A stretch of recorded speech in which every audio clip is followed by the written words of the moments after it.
So now welcome back. हमने previously देखा कि किस हम मॉड्यूल के थ्रू अपनी CSS की फाइल को स्कोप कर सकते हैं और आज हम एक फर्दर स्टेप की तरफ मूव करेंगे। हमने देख लिया कि हम इनलाइन CSS के थ्रू कैसे स्टाइलिंग करते हैं, हमने देख लिया हम वनीला CSS के थ्रू कैसे स्टाइलिंग करेंगे, डायनामिक स्टाइलिंग, कंडीशनल स्टाइलिंग और बेसिकली हम स्टाइलिंग के मल्टीपल वेज देख रहे हैं जिनके थ्रू आप React.js के कोर्स के अंदर स्टाइलिंग कर सकते हैं। Now we have another way and we called it styled component. Styled component basically क्या है, हमारे पास एक लाइब्रेरी होती है जिसमें हम क्या करते हैं, हम अपनी जावास्क्रिप्ट के अंदर जो हमारी जावास्क्रिप्ट की फाइल है उसके अंदर स्टाइलिंग लिख सकते हैं। हमें एक इनलाइन CSS की जरूरत नहीं होती, एक अलग CSS की फाइल की जरूरत नहीं होती। हम उसी फाइल के अंदर इसकी फाइल के अंदर ही स्टाइलिंग कर सकते हैं अपने स्टाइल्ड कंपोनेंट के। नाउ मैं इसको रिमूव कर देता हूँ यहाँ से बिकॉज ये हमारे किसी काम का नहीं है। सो नाउ अब हम फर्दर आगे मूव करते हैं। अब स्टाइल्ड कंपोनेंट को हम इंस्टॉल करते हैं। उसको कैसे हम इंस्टॉल करेंगे, लाइक यहाँ पे अगर हम बात करते हैं, ऑलराइट, तो स्टाइल्ड कंपोनेंट को इंस्टॉल करने के लिए हम लिखते हैं npm install styled component.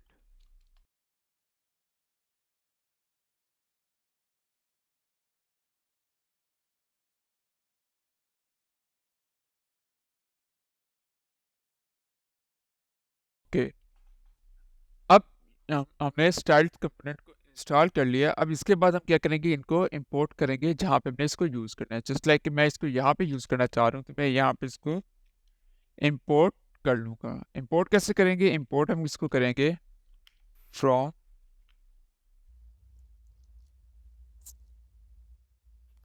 Styled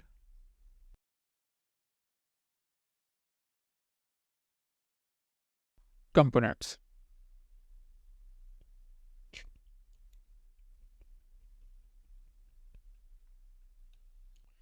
alright, और यहाँ पे हम इसमें लिख देंगे जस्ट लाइक यहाँ पे स्टाइल लिख देंगे।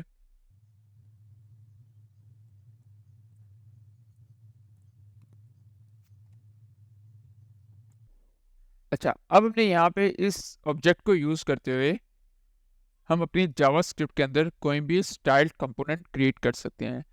अब स्टाइल्ड कंपोनेंट बेसिकली क्या होगा, स्टाइल्ड कंपोनेंट होगा जस्ट लाइक कि मेरे पास ये वाली एक div है और मैं चाहता हूँ इस div के अंदर जो भी स्टाइलिंग हुई है, जो भी स्टाइलिंग की प्रॉपर्टीज यूज हो रही हैं, मैं उनको अपनी JS की फाइल के अंदर ही स्टाइल करूँ।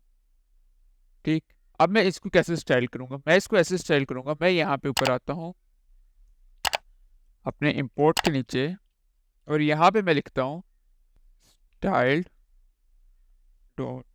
अब मैं डिव को करना चाह रहा हूँ, बटन को करना चाह रहा हूँ, पैराग्राफ को करना चाह रहा हूँ, व्हाट्सओवर मैं जिसको भी करना चाह रहा हूँ। फॉर एग्जांपल मैं डिव को करना चाह रहा हूँ, लिखता हूँ स्टाइल डॉट डिव और उसके बाद मैं यहाँ पे बैकटिक्स लगाऊँ और उसके अंदर मैं डिव की जितनी भी स्टाइलिंग, मैं इस स्पेसिफिक डिव के ऊपर जितनी भी स्टाइलिंग करना चाहता हूँ वो उसके अंदर मैं लिख दूंगा। जस्ट लाइक कि मैं इस डिव के अंदर मेरी जो स्टाइलिंग है वो है ये वाली,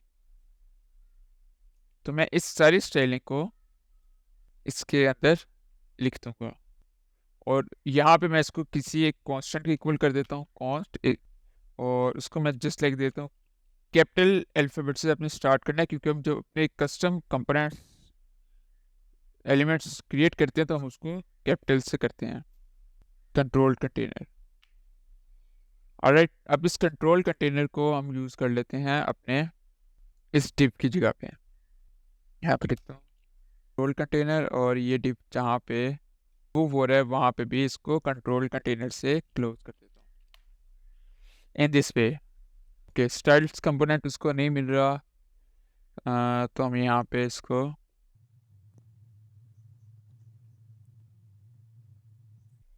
ओके यहाँ पे ओके यहाँ पे एक इशू है, हम यहाँ पे इसको दोबारा करते हैं स्टाइल्ड कंपोनेंट्स करके।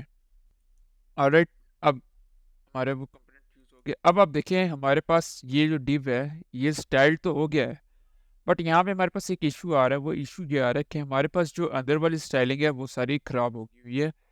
वो वाली जो हमारी अंदर स्टाइलिंग है क्यों खराब हुई है, क्योंकि उसको जब स्टाइल कर रहे थे यहाँ पे, तो आप देखिए यहाँ पे हमने उसको क्या दिया, यहाँ पे हमने लेबल दिया है और लेबल की स्टाइलिंग कैसे हो रही है, लेबल की स्टाइलिंग हमारे पास जो हो रही है वो हो रही है कंट्रोल्स की क्लास के अंदर जो लेबल है उसको उसने करना है, लेकिन हमने यहाँ पे कंट्रोल की क्लास तो रिमूव कर दी।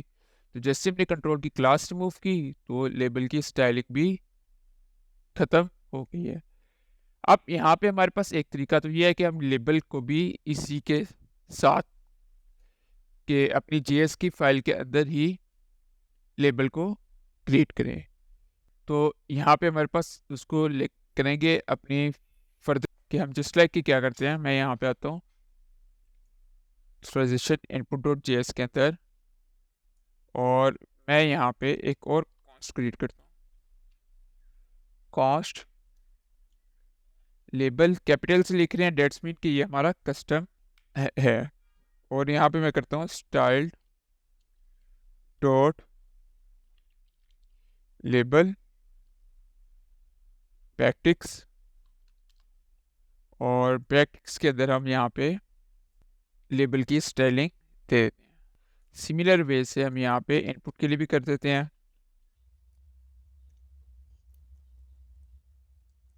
Cost input is equal to style dot input और यहाँ पे हम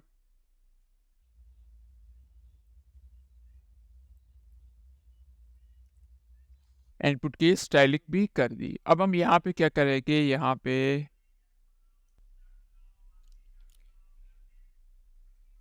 इनपुट और इसको भी यहाँ से इनपुट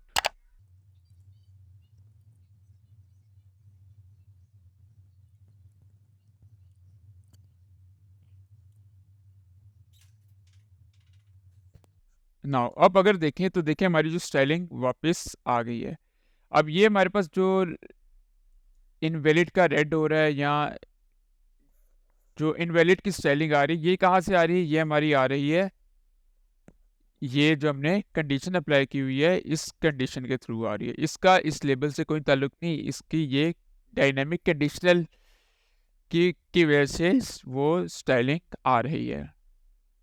ऑलराइट, सो अब यहाँ पे बेसिकली हो क्या रहा है, यहाँ पे हो ये रहा है कि जब हम स्टाइल कंपोनेंट के थ्रू अपना जस्ट लाइक के मैंने इनपुट का स्टाइल कंपोनेंट किया, तो उसने क्या किया, उसने एक इनपुट का बिल्ट इन टैग क्रिएट किया और इस इनपुट टैग के अंदर उसने क्या किया, उसने इस इनपुट टैग के अंदर ये तमाम स्टाइलिंग जो है वो अप्लाई कर दी। अब ये जो इनपुट का टैग है इसकी जगह हम ये वाला टैग यूज़ करेंगे और जितने भी इस इनपुट टैग के अंदर हमारे प्रॉम्प्ट्स हैं वो सारे एज इट इज़ यूज होंगे, एज इट इज़ फॉरवर्ड होंगे। जस्ट लाइक ये टाइप है ये भी एज इट इज़ जा रहा है, इवेंट लिसनर्स भी एज इट इज़ ही जाएंगे। तो ये हमारा हो गया स्टाइल कंपोनेंट किससे हम क्रिएट करते हैं। अब फर्दर हम इस पर कंडीशंस वगैरह अप्लाई करेंगे और वन बाय वन आगे करेंगे।